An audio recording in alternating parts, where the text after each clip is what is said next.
ओम स्थापकाय च धर्मस्य सर्वधर्मस्वरूपिणे अवतारवरिष्ठाय रामकृष्णाय ते नमः।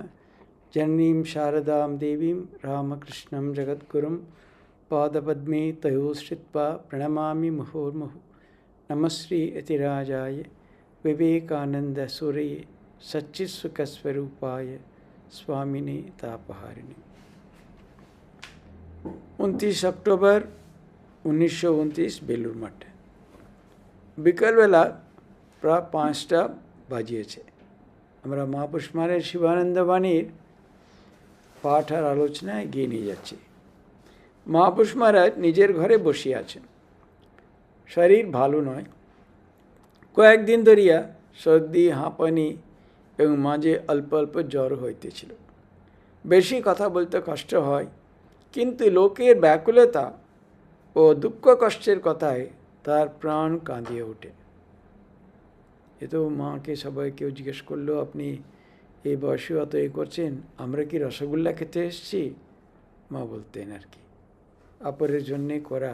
ঠাকুর শেষ অবস্থায় ক্যান্সার, আজও ভগবত প্রসঙ্গ 3 ঘন্টা 4 ঘন্টা ধরে করে যাচ্ছে।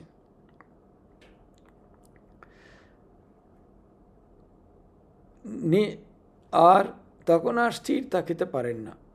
নিজ দেহের কষ্ট ভুলিয়া গিয়া কি করিয়া তাদের প্রাণে একটু সান্ত্বনা ও শান্তি দেবেন, তার জন্যে ব্যস্ত হয়ে পড়েন।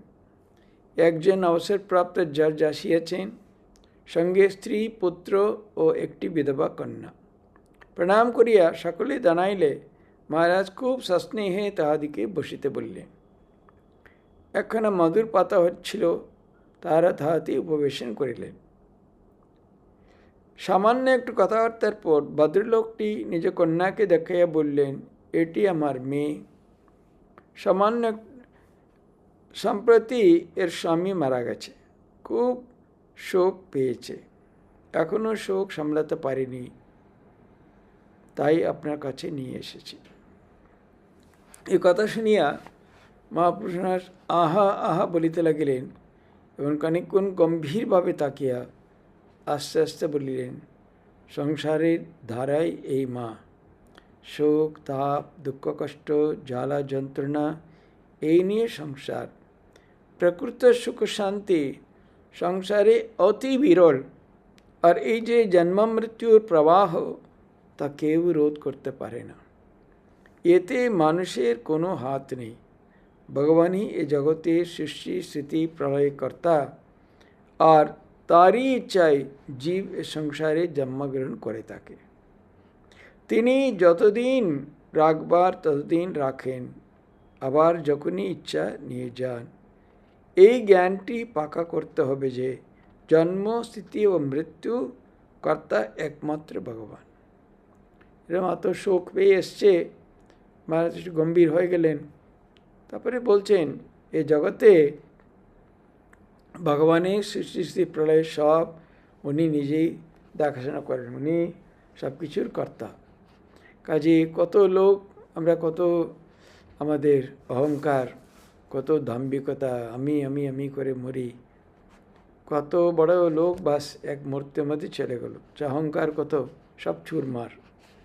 আতে শোক, কষ্ট, দুঃখ কার কখন কি আসবে আমরা তো জানি না। এই জন্যে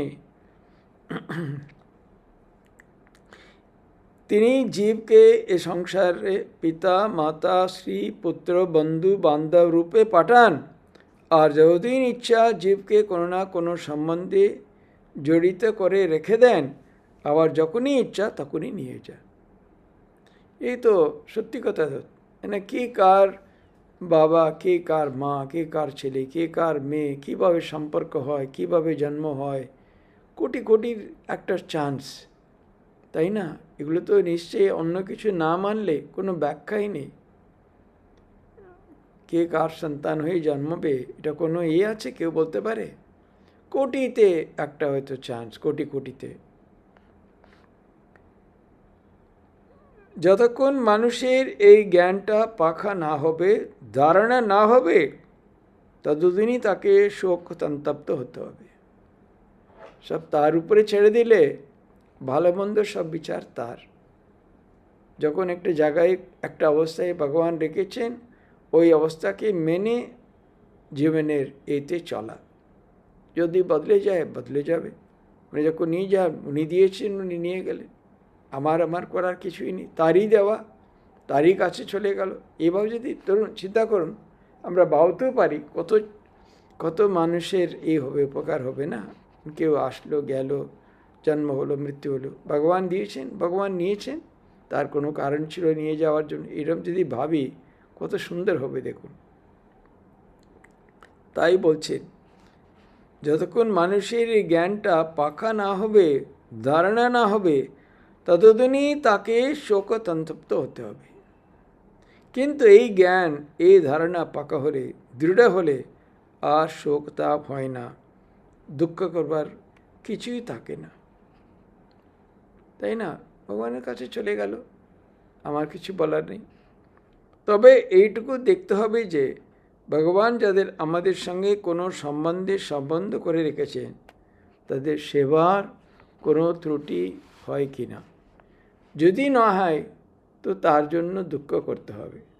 আর কেবল শোক করাই মানুষের তো একমাত্র কাজ নয়, আরও ঢের ঢের কাজ আছে। সংসারের কাজকর্ম তো আছেই, তাছাড়া জীবনের লক্ষ্য যে, সেদিকেও এগোতে হবে। নাইলে কেবল হাহুতাশ ও শোক করলে কী হবে? শোক করবার জন্য তো জীবন নয়, সেই জন্ম জরা মৃত্যুর পরপারে যেতে হবে, সেই পরম প্রেমাস্পদ শ্রী ভগবানকে লাভ করতে হবে, এবং তখনই হবে সব দুঃখের অবসান। না এরকম যে চির আনন্দ স্বরূপ ভগবানকে যদি পেয়ে যায়, তারপরে মানুষের তো দুঃখ বলে জিনিস থাকবেই না, সদা সর্বদা আনন্দেই থাকবে। কেন ও জানে সব কিছু আমার কোনো এই নেই, আমি ভগবানের একটা নিমিত্ত মাত্র। এইভাবে যদি মানুষ ভেবে নেয়, তখন তার কোনো কষ্ট নেই। যাহা যে আত্মসাক্ষাৎ লাভ করিয়া মানুষ অন্য কোনো লাভকে অধিকতর জ্ঞান করে না, এবং যে অবস্থাতে স্থিত হইয়া মানব অতি গভীর দুঃখেও বিচলিত হয় না। হ্যাঁ,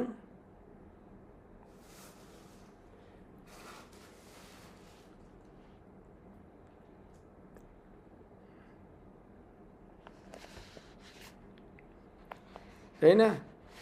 তো গীতা থেকে মহারাজ বলছেন আর কি, यम लब्ध्वा चापरम लाभम मन्यते न अधिकम ततः यस्मिन् स्थितो न दुःखेन गुरुणापि विचाल्यते। गुरुणापि दुःखेन विचाल्यते। यस्मिन् स्थितो, ওখানে যদি মানুষ থাকে, তাকে পাওয়ার পর আর কিছু পাওয়ার নেই, সে পেয়ে গেলে এমন জায়গায় চলে যাবে, কত গুরুতর দুঃখ আসলেও দুঃখ মনে হবে না। দুঃখ কষ্টকে প্রেমাস্পদ শ্রী ভগবানের আশীর্বাদ জ্ঞানে সানন্দে বরণ করে নিতে হয়। ওই জন্যই তো কুন্তী দেবীর এত নাম। শ্রীকৃষ্ণকে বলছে, বারবার আমাদের জীবনের জন্য দুঃখ আসে, যদি সদা সর্বদা আমরা তোমাকে মনে রাখতে পারি, তোমার চরণে আশ্রয় নিতে পারি, বারবার যেন আমাদের জীবনে দুঃখ হোক, এই উনি প্রার্থনা করলেন শ্রীকৃষ্ণের কাছে। দুঃখ কষ্টকে আশীর্বাদ জ্ঞানে সানন্দে বরণ করে নিতে হয়। ভগবানের একান্ত শরণাগত না হলে জীব এইসব শোক তাপ অবিচলিতভাবে সহ্য করতে পারে না, তাই না? ভগবানের একান্ত শরণাগত না হলে ভগবান লাভ বা ঈশ্বরানুভূতি তো দূরের কথা, সে ঠিক আছে, সে না হলেও ভগবানকে আমরা যদি আপন না মনে করি, ভগবানের চরণে যদি আশ্রয় না নিতে পারি, তাহলে কোনো জিনিস আমাদের ওইরকম হবে না, ভালো লাগবে না, দুঃখ কষ্ট আমরা সামলাতেই পারবো না, ভেঙে পড়ব। সাধারণ লোকের পক্ষে সংসারের ঘাত প্রতিঘাত সহ্য করা খুবই কঠিন। ঠিক ভক্ত একমাত্র ভগবত বিশ্বাসের বলে জাগতিক শোকতাপে অভিভূত হয় না। ও জানে যে না, মায়ের জীবনে একটা সুন্দর ঘটনা, একটা বাড়িতে বিড়াল খুবই উপদ্রব করত, মা তাকে একদম মারার চল একটা হাঁটি লাতে নিলেন। ওই বিড়াল ঠিক মায়ের পায়ে আশ্রয় নিয়ে নিল, মা লাঠিটা ফেলে দিলেন। সেরকম দুঃখ কষ্ট যাই হোক না কেন, ভগবানের কাছেই শরণাগত হব, তার কাছেই বারবার প্রার্থনা করব, তখন দুঃখ আর দুঃখ হবে না।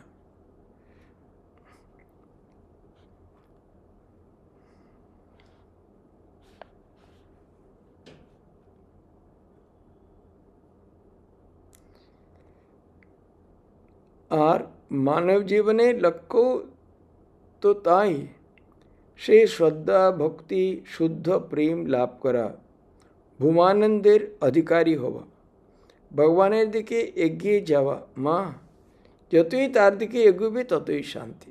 মানে ছোট মেয়ে, তার স্বামী মারা গেছেন, কি করবে, মানে ওই জন্যে বলছে মা তুমি তার শরণাগত হও, সে একমাত্র উপায়।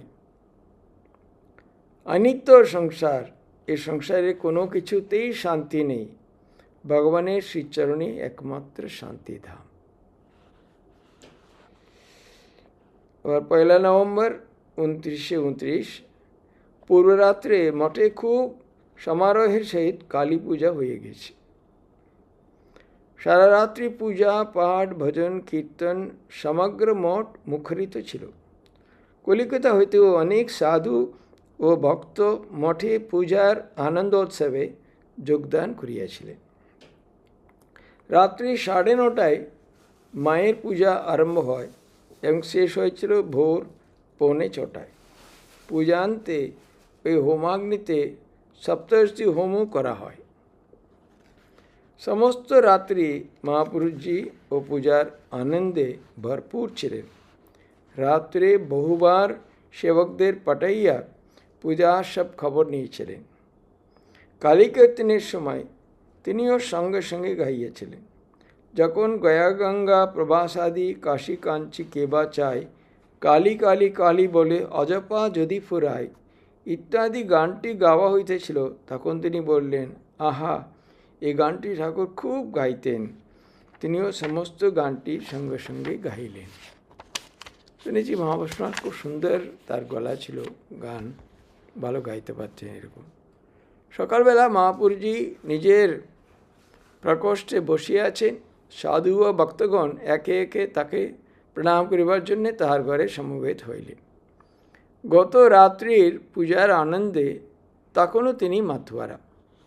প্রতিটি কথাই প্রত্যেক ব্যবহারে হৃদয়ের সে আনন্দের অভিব্যক্তি হইতেছিল। খানিক পরে তাহার জন্যে মায়ের পূজার প্রসাদাদি আনা হইল। প্রসাদ দেখিয়া ভারী আনন্দ। হাসতে হাসতে বলিলেন, এইসব তো আমার কিছুই চলবে না, দৃষ্টিভোগ করাই সার। তখন আর মানে খাওয়ার নানা রকম তার রেস্ট্রিকশন ছিল। এই বলিয়া প্রত্যেক জিনিসই এক একবার আঙ্গুলির অগ্রভাগ দ্বারা স্পর্শ করিয়া প্রথমে মস্তকে পরে জিহ্বায় ঠেকাইয়া বলিতে লাগিলেন, বাহ, বেশ হয়েছে, মায়ের চমৎকার ভোগ হয়েছে। সেবক প্রসাদের তালা তার সম্মুখ হইতে লইয়া যাইতেছিল, এমন সময় বললেন, দেখ, মহাপ্রসাদের বাটিটি কুকুরদের জন্যে রেখে দেবে, ওদের তো আর কেউ দেবে না। আহা, ওরাও আশা করে আছে, কত আনন্দ করে খাবে। ইহা বলিয়া খেলো খেলো বলিয়া ডাকিতে লাগিলেন। পূর্বরাত্রির পূজার কথা উঠিয়ে তিনি বললেন, আহা, এখনও সমগ্র মঠ যেন হোমের গন্ধে ভরপুর হইয়াছে। দেখুন, একটা কালী পূজার সম্বন্ধে মহারাজের কীভাবে তার বিবরণ করছেন বলুন, কতভাবে উনি গভীরভাবে ওর মধ্যে ডুবেছিলেন। দেখুন, হোমের গন্ধ যতদূর যায় ততদূর পর্যন্ত সব পবিত্র হয়ে যায়। আহা, কি মিষ্টি গন্ধ! বলতে বলতে নিজেই নাক দিয়ে সে গন্ধ গ্রহণ করিতে লাগিলেন। অনেক সন্ন্যাসী পূজার প্রসঙ্গে বলিতেছেন, মহারাজ, কাল খুবই আনন্দ হয়েছিল, এমন আনন্দ বহুদিন হয়নি। ভজনও বেশ জমেছিল, রাত প্রায় 3টে পর্যন্ত। মহাপুরুষ, তা হবে না, মার পূজা হয়েছে, মা কৃপা করে সকলকে খুবই আনন্দ দিয়েছেন। মা সাক্ষাৎ আবির্ভূতা হয়ে পূজা গ্রহণ করেছেন। আর এই মা তো যে সেই মা নন, এই যে ঠাকুরের মা। ঠাকুরের নিজে মা কালীকে পুজো করেছিলেন। হ্যাঁ, যাকে শক্তি বলে তিনি বৈষ্ণবদের বিষ্ণু, শৈবদের শিব। বেদে যাকে সত্যং জ্ঞানম অনন্তম ব্রহ্ম বলা হয়েছে, দ্বৈতবাদীরা তাকে ঈশ্বর বলে, শাক্তেরা যাকে শক্তি বলে, তিনি বৈষ্ণবদের বিষ্ণু, শৈবদের শিব, তাকেই ঠাকুর মা বলতেন। আর সেই মাকে পূজা করেই ঠাকুরের সব রকমের অনুভূতি হয়েছিল। তিনি অদ্বৈত, বিশিষ্ট অদ্বৈত, দ্বৈত ইত্যাদি সবভাবেই সিদ্ধি লাভ করেছিলেন। আর এখনকার মতো পুজো আর কোথাও হয় না। কেন সাধু ভক্তদের ভক্তির পূজা, যাদের টাকা আছে তারা নানা ঘটা করে হাজার হাজার টাকা খরচ করে পূজা করতে পারে, কিন্তু এমন ভক্তিভাবে পুজো কোথাও হয় না। যে মঠ মিশনের পূজা, যাই পূজা হোক না কেন, সবাই জানে এটা সত্যিকারই বিধিবদ্ধ, সুষ্ঠুভাবে সুন্দরভাবে নিয়ম মেনে করা হয় ভক্তি সহকারে, কিন্তু এমন ভক্তিভাবে পূজা কোথাও হয় না। শুদ্ধ সত্য সন্ন্যাসী ব্রহ্মচারীরা সকলেই প্রাণ দিয়ে পুজো করেছে। কত আন্তরিকতা, কত শ্রদ্ধা, মার তাতে খুবই প্রীতি। অধিকাংশ লোকেই তো নানা কামনা করে পূজা করে, নিষ্কাম পুজো, ভক্তির পুজো আর কজন করে? এখানে কারো কোনো কামনা নেই, কোনো বাসনা নেই, শুধু মায়ের প্রীতির জন্যই পূজা। সঙ্গে সঙ্গে কত জপ, ধ্যান, পাঠ, ভজন এসব হয়েছে, আর সব শুদ্ধ সাত্বিক পবিত্র সাধু ব্রহ্মচারী নিজেরা মার পুজোর আয়োজন করেছে। এমনটি বাবা কোথাও হয় না। এমন সর্বাঙ্গ সুন্দর সাত্বিক পূজা জগতে জগতে বিরল, পৃথিবীতে দেখা যায় না বলছে। বেলা প্রায় 10টা একজন স্ত্রী ভক্ত আসিয়াছেন। তিনি মহাপুরুষের কৃপাপ্রাপ্ত, তার চরণে ভক্তি ভরে প্রণতা হইয়া কুশল প্রশ্নাদি জিজ্ঞাসা করলেন। তদুত্তরে মহাপুরুষই বললেন, না মা, শরীর ভালো নয়, খুবই খারাপ, দিন দিন আরও খারাপের দিকে যাবে। শরীরে তো একটা ধর্ম আছে, এই দেহের বয়সও তো কম হলো না, এখন ধীরে ধীরে এ দেহের নাশ হবে। যেন অন্য কারোর সম্বন্ধে বলছেন, নিজের দেহ, নিজের শরীর, নিজের জীবন নিয়ে চর্চা কথা বলছেন যেন অন্য কারোর কথা আর কি। এই দেহটা তো যাবেই, টাইম হয়ে গেছে। শ্রীভক্তি সজল নয়নে বললেন, বাবা আপনি চলে গেলে আমরা কার কাছে যাব? আমাদের প্রাণ জোড়াবার স্থান আর কোথায়? মহাপুরুষজি, কেন মা, ঠাকুর আছেন, তিনি তো তোমার ভেতরেই রয়েছেন, তিনি যে তোমার অন্তরাত্মা, সকলেরই প্রাণের প্রাণ, তাকে আশ্রয় করো, তার কাছে প্রার্থনা করো, তিনি তোমার প্রাণে শান্তি দেবেন, তোমার প্রাণের সব অভাব পূর্ণ করে দেবেন। দেহের নাশ তো একদিন হবেই, কোনো দেহই চিরকাল থাকে না। পঞ্চভৌতিক দেহ পঞ্চভূতে মিশে যাবে নিশ্চয়। অতএব যিনি চিরসত্য, নিত্য, অপরিণামী, সর্বভূতের চৈতন্যরূপ কি শ্রী ভগবান, তাকেই আশ্রয় করো, তাকেই ধরে থাকো, তাহলে এ দুস্তর সংসার সমুদ্রে আর কোনো ভয় থাকবে না, অনায়াসে পার হয়ে যাবে। বলছেন মানে এই তো পঞ্চভূতের জিনিস, আমাদের শরীর তো পঞ্চভূত এলিমেন্টস দিয়ে তৈরি, সেটা ওখানে বিলীন হবেই, মিশে যাবে। কাজেই চিরসত্য, নিত্য, অপরিণামী, সর্বভূতের চৈতন্যরূপে শ্রী ভগবান, তাকেই আশ্রয় করো, তাকেই ধরে থাকো, তার সংসার সমুদ্রে পার হওয়ার কোনো ব্যাপারই নয়।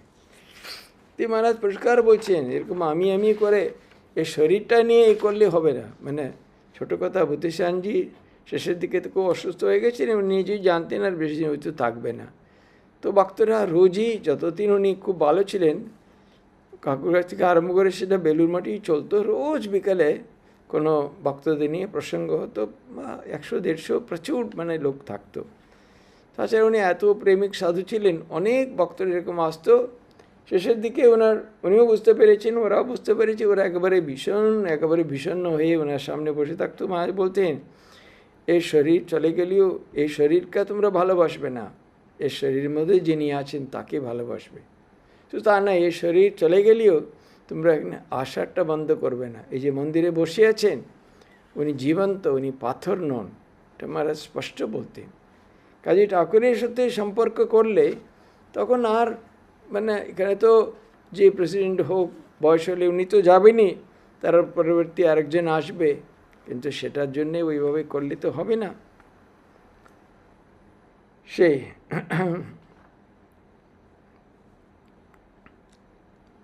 শ্রীভক্ত, বাবা আপনি আমার গুরু, আপনিই আমায় কৃপা করেছেন।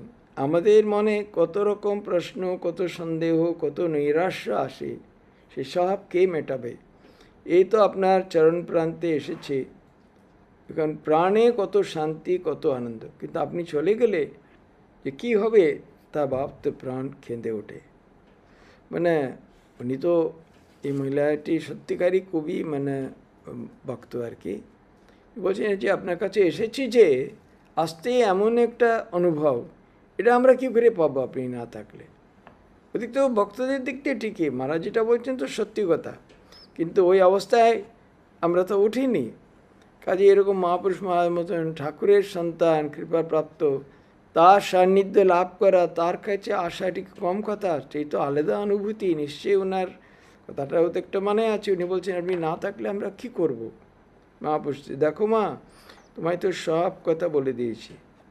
গুরু একমাত্র ভগবান, তিনি জগৎগুরু, স্বয়ং পূর্ণ ব্রহ্ম ভগবান জীবকে উদ্ধার করার জন্য নরদেহ ধারণ করে রামকৃষ্ণ রূপে এসেছিলেন। বাবা বলছেন গুরু একমাত্র ভগবান। যিনি মঠমিশনের যে দীক্ষার যে বিশেষতা, কেউ নিজেকে গুরু বলে মনে করে না, জানে আমরা সব পথ প্রদর্শক। সত্যিকারী গুরু ঠাকুর, ইষ্টও ঠাকুর। উনি বলছেন মানুষের জীবের উদ্ধারের জন্যে নরদেহ ধারণ করে শ্রী শ্রী ঠাকুর এসেছিলেন। আমাদেরও তিনি সঙ্গে করে এনেছেন। ঠাকুর 50 বছর কাল নরদেহে অবস্থান করে বহু লোককে বহুভাবে কৃপা করে এক অলৌকিক জীবনাদর্শ সমগ্র জগতের সামনে রেখে গেছেন। তার জীবনের সার উপদেশ যা তিনি সমগ্র জীবনব্যাপী দেখিয়ে গেছেন, তা হল জগৎ অসত্য অনিত্য, একমাত্রই ভগবানের সত্য নিত্য। তাই না? 50 বছর ছিলেন, বারবার কতবার লোকে বলেছেন, কত লোকে প্রস্তাব করেছেন, কিন্তু সবটার মূল হচ্ছে এই জগৎটা একেবারে দুদিনের জন্যে, আসার এর কিছুই নেই। ভগবান একমাত্র সত্য, ভগবান একমাত্র উপলব্ধ উনি জিনিস।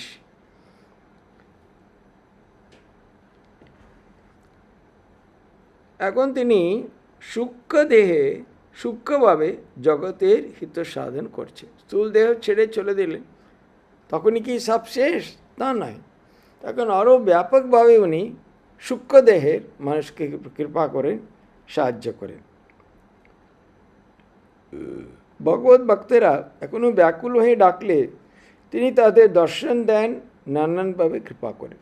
কোনো ভক্ত এরকম সত্যি ব্যাকুল হয়ে তাকে ডাকলে, প্রার্থনা করলে, সাধন করলে উনি এখনও দেখা দেন, নানান রকম কৃপা করে। আমাদের তিনি এখনও স্থূল দেহে রেখেছেন। এই দেহ নষ্ট হয়ে গেলে আমরাও চিন্ময় দেহ ভগবানের সঙ্গে এক হয়ে অবস্থান করব। শরীর চলে গেলে আমরাও চিন্ময় দেহে ভগবানের সঙ্গে এক হয়ে আমরা অবস্থান করব। আমরা যাদের আশ্রয় দিয়েছি তাদের ইহকাল ও পরকাল সব আমাদের নিতে হয়েছে। পরিষ্কার করে বলেন, যাদের দীক্ষা দিয়েছি তাদের ইহকাল পরকাল সব ভার আমরা নিয়েছি, নিতে হয়েছে, আমাদের নিতে হয়েছে। ভক্তেরা পবিত্র হৃদয়ে ব্যাকুলভাবে ডাকলে আমাদের দেখাও পাবে। যেমন এখন দেখতে পাচ্ছ, তার চেয়েও আরও জীবন্ত ও স্পষ্টভাবে। বলছেন ব্যাকুল হয়ে কেউ যদি প্রার্থনা করে, সাধনা করলে আমাদেরও দেখতে পাবে। এখন যেরকম দেখতে পাচ্ছ না, এর থেকে আরও অনেক স্পষ্ট। শ্রীভক্ত, এই আশীর্বাদ করুন বাবা, যাতে আপনাকে অন্তরে বাইরে সর্বত্র দর্শন করতে পারি। উনি ছাড়ছে না, আপনাকে বাইরে ভিতরে সবসময় দেখতে পারি, সে আশীর্বাদ করুন। তা পাবে, খুব ব্যাকুল হয়ে কেঁদে কেঁদে ডাকলেই দেখতে পাবে। তবে খুব ব্যাকুল না হলে হবে না, খুবই একেবারে অন্তর থেকে হৃদয়ে ফেটে যায় যেন। শ্রী ভক্ত বাবা, আমার একটি জিজ্ঞাসা আছে। শাস্ত্রে আছে যে ব্রহ্মচর্য পালন না করলে ভগবান লাভ হয় না। ব্রহ্মচর্য পালন ব্যতিরেকে চিত্তশুদ্ধ হয় না। এখন সেই ব্রহ্মচর্য কীভাবে পালন করতে হবে তা আপনি দয়া করে বলে দিন। খাওয়া দাওয়ায় খুব কঠোরতা করব কি? সেই ভক্ত বলছেন, মানে ব্রহ্মচর্য না হলে পবিত্রতা আসে না, পবিত্রতা না হলে ভগবান লাভ হয় না। এখন ওটা কী করে আমি পালন করব বলুন? খাওয়া দাওয়া কঠোরতা করব? মহাপুষি না মা, খাওয়া দাওয়া সম্বন্ধে বিশেষ নিয়ম কিছুই করতে হবে না, তবে ওরই মধ্যে একটু দেখে শুনে খেলেই হলো। নেহাত যেসব জিনিস খুব উত্তেজক তা নেই বা খেলে, খুব হেভি রিচ ফুড ডিশেস ওইভাবে না খেলেই হলো। কেবলমাত্র রসনার তৃপ্তি সাধনিত আহারের উদ্দেশ্য নয়, শরীর ধারণের জন্য আহার। আবার শরীর ধারণের উদ্দেশ্য হলো ভগবান লাভ। আহার কিসের? One should eat to live, not live to eat বলে না। খাওয়ার জন্যে বেঁচে থাকা নয়, বেঁচে থাকার জন্যে খাওয়া। শরীর ধারণের জন্যে খেতে হয়, এবং শরীর না হলে তো ভগবান লাভ কী করে করবে? এজন্যে ভগবান মনকে ভগবান লাভ করার চেয়ে শরীর ধারণের উদ্দেশ্য। যে সকল খাবার মনকে চঞ্চল করে, মনকে ভগবানমুখী হতে দেয় না, সেই সকল খাবার না হওয়াই ভালো। এমনিও এখন অত্যধিক রাজসিকভাবে খেলে যত খাবো তত ঘুমোতে হবে, তত আর সাধন ভজনের দিকে মন যাবে না। যতক্ষণ একদম পেট এরকম আছে, হালকা আছে, তখন সাধন ভজনের খুবই সুবিধা।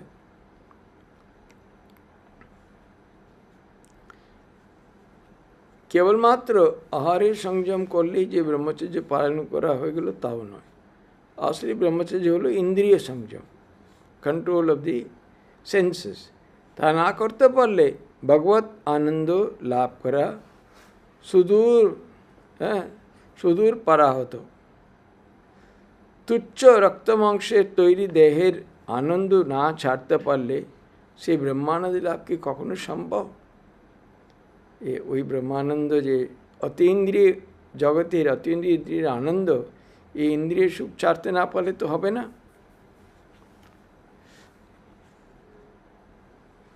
তোমরা সংসারে রয়েছ, ঠাকুর সংসারীদের জন্যে ভগবান লাভ করার পন্থা কত সোজা করে গেছেন। ঠাকুর বলতেন, একটি সন্তান হওয়ার পর স্বামী স্ত্রী ভাই বোনের মতো থাকবে, দেহের সম্বন্ধ ভুলে গিয়ে পরস্পর ভগবত প্রসঙ্গ করবে, দুজনেই যেন ভগবানের সেবক। কত ভালো। সংসারে রয়েছে, সংসার ধর্ম পালন করা হলো, সে মিটে গেছে, এখন একবারে ভগবত প্রেমে ডুবে থাকো। পরস্পর যেন সহায়তা করে, দুজনেই ভগবানের সেবক। দেহের সুখ ভোগের জন্যে তো আর জীবন নয়, ভগবান লাভই মানব জীবনের উদ্দেশ্য। কেন অন্য সব তো মিটে গেছে, এখন এইসবের কোনো ব্যাপার নয়। এখন জীবনের উদ্দেশ্য হচ্ছে ভগবান লাভ। দুর্লভ মনুষ্য জন্ম যখন পেয়েছ, তখন জীবনটা বৃথায় যেতে দিও না।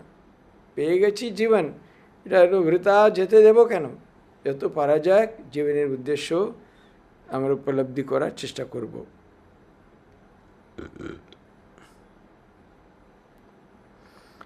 আত্মস্বরূপ উপলব্ধি করো। ঠাকুরই হলেন তোমার আত্মা, তাকেই লাভ করার চেষ্টা করো। তিনি তো 14 পাওয়া মানুষটি নন, তিনি স্বয়ং ভগবান, তিনি জীবের অন্তরাত্মা। তাকে লাভ করলে ভববন্ধন চিরতরের কেটে যাবে। এই ভববন্ধন, এই বারবার আসা যাওয়া, সংসার সাগরে ডুবে যাওয়া, সে একেবারে পার হয়ে যাবে যদি তাকে আমরা আত্মা হিসেবে বুঝতে পারি। তিনি স্বয়ং ভগবান, তাকে লাভ করলে চিরতরে কেটে যাবে, আর এই সংসারে বারবার যাতায়াত করতে হবে না। গীতায় আছে, यद्गत्वा न निवर्तन्ते तद्धाम परमं मम। সেই পরম পুরুষকে লাভ করো, তবে জন্ম মরণ প্রহেলিকা চিরতরে গুছে যাবে, মা পরম গতি লাভ করতে পারবে।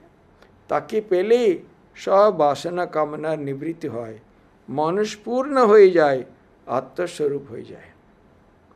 মানুষ পূর্ণ হয়ে যায়, মানুষ আত্মস্বরূপ হয়ে যায়। यब लग्वा चापरम लाभम मान्यते नादिकम ततः। तो आगे महाराज বলছেন अस्मिन् स्थितो न दुःखेन गुरुणापि विचाल्यते। ওই অবস্থা থেকে কোনো গুরুতর দুঃখ কষ্টও দুঃখ মনে হবে না। শ্রীভক্ত কী করে তাকে লাভ করতে পারবো? মহাপুরুষ মা ঠাকুর বলতেন যে 3 টান এক হলে ভগবানের দর্শন হয়। সতীর পতির উপর টান, মায়ের সন্তানের উপরে টান, আর কৃপণের ধনের উপরে টান। এই 3 টান যদি এক করে ভগবানকে ডাকো তাহলেই তাকে লাভ করা যায়। তার নাম করো, তাকে ধ্যান করো, আর ব্যাকুল হয়ে প্রার্থনা করো, প্রভু দেখা দাও, দেখা দাও। কাঁদো কাঁদো, খুব কাঁদো, তবে তিনি কৃপা করে দেখা দেবে। কলিযুগে ঠাকুর ওই দেখিয়েছেন না, বারবার কেঁদে কেঁদে প্রার্থনা করা, ওটাতেই সব কিছু হবে। তিনি যে বড় আশ্রিত বৎসল, যাকে আশ্রয় দিয়েছেন তাকে কখনো ত্যাগ করেন। উনি একটা তিনি যে বড় আশ্রিত বৎসল, যারা আশ্রয় নিয়েছে তাদের উনি খুব ভালোবাসেন, তাদের ওনার প্রতি তার প্রেম আর ভালোবাসা। যাকে আশ্রয় দিয়েছেন তাকে কখনো ত্যাগ করে না। একবার হয়ে গেলে বাস, ওয়ান্স অ্যান্ড ফর অল, তার কোনো ছাড়াছাড়ি নেই। এরকম ঠাকুরের আছে, উনি বোধহয় ব্রহ্ম সমাজে কেউ বলছে, মশাই আপনি তো একবার আপনার কাছে গেলে কখন কুটুস করে কামড়ে দেবেন কোনো ঠিক নেই। তখন বোধহয় সব সংসার বেঁচে যাবে। ঠাকুর বলছে, না না, আমি কেন ওইটা করব? তোমরা সংসারই থাকো, সংসারের ভালো সংসার করো, আর ভগবানকেও ডাকো। আসলে কথা হচ্ছে কি, যাকে আশ্রয় নিলে তার কাছে মানুষ একবার এসে গেলে মানুষ চাইলেও ছেড়ে যেতে পারে না। এমন তাকে উনি ধরে রাখবেন, তারা চিরকাল তার কাছে তাকছেই হোক। যেমন মনমোহন মিত্রের কথা আমরা বোধহয় আগেও একবার বলেছি মনে হয়, নাহলে পুনরুক্তির কোনো দোষ নেই। ঠাকুরের কাছে এত যাতায়াত করতো, ঠাকুর তাকে ভালোবাসতেন, সেও মনে করতো ঠাকুর আমাকে খুব ভালোবাসে। কিন্তু ঠাকুর দেখলেন এটা কোথাও গোলমাল হয়ে যাচ্ছে। একদিন ওর সামনে উনি খুব সুরের মিত্রকে খুবই প্রশংসা করলেন। তখনই তার রাগ, রে বাবা। তার আগে কি হলো, একদিন ও দক্ষিণেশ্বরে আসবে মনমোহন মিত্র, ওই সময় তার একজন মাসিকেও আছে, খুব ঠাকুরের গালিগালাজ করলো। কোনো রকম করে ও নিজেকে ছাড়িয়ে ঠাকুর কাছে আসলো।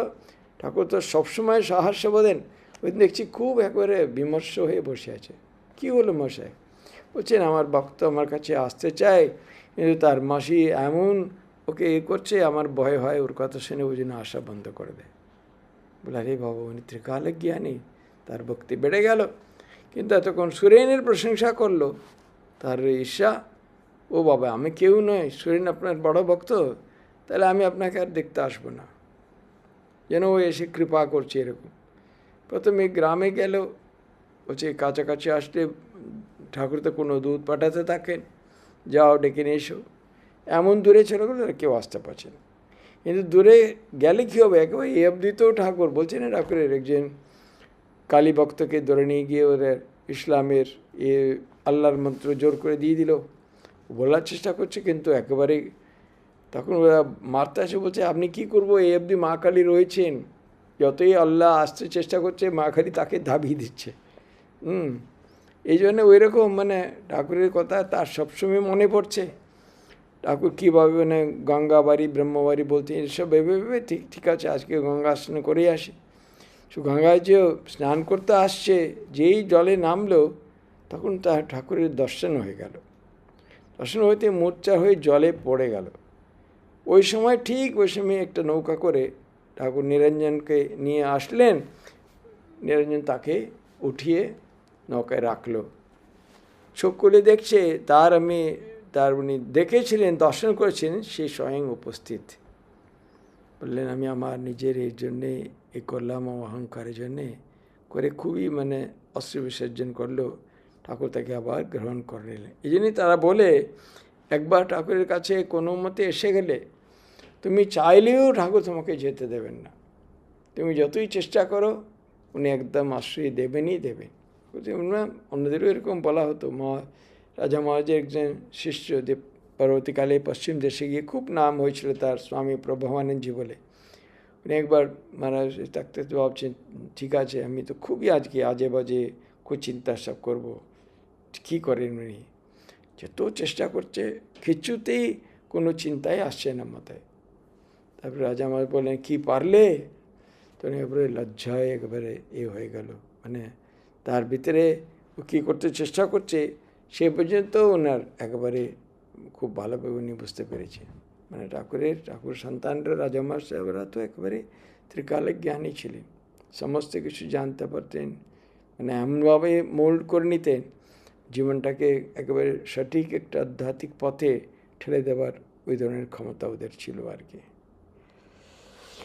ঠিক আছে, আবার বেলুড় মঠে 7ই নভেম্বরের ডিসেম্বরেরটা আবার আগামী দিন হবে, আগামী মাস। ওম শান্তি শান্তি শান্তি, হরি ওম তৎসৎ। শ্রীরামকৃষ্ণ অর্পণমস্তু।